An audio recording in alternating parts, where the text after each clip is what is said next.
everyone, welcome back to my channel. I'm Kirby Raganit. Today I will going to learn to how to solve about logarithmic to exponent. Let's go.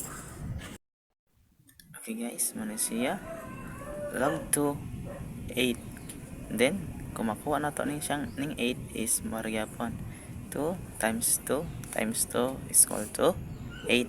Muna siya. Then tingala mo asa lagi kuha ning 3. Okay, sa 2 times 2 times 2 1, 2, 3 3. Then pakuha ning biya is ang siya log to 2 then to power of 3 then equals to 8. Ang siya atong final answer. Okay guys, next example log for 16. Then, kung makuha ng 16 is times na nato ni 4 times 4 is equal to 16. Ay siya.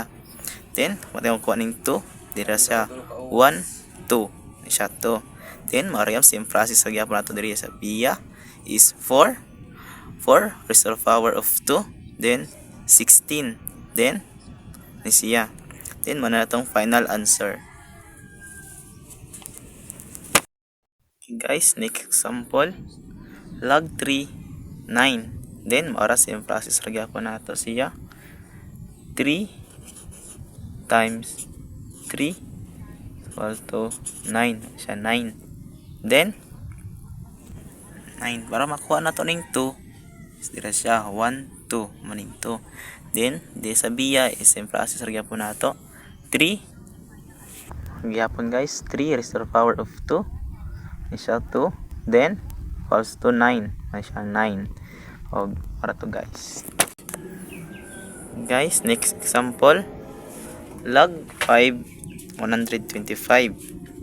Then, para makuha nato ni siya is 5 times 5 times 5 is 125. Then, makuha nato ng 3 is 1, 2, 3 is 3. Then, same process mo sa biya is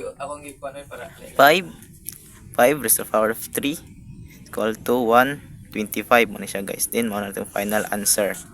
Sana makatulong.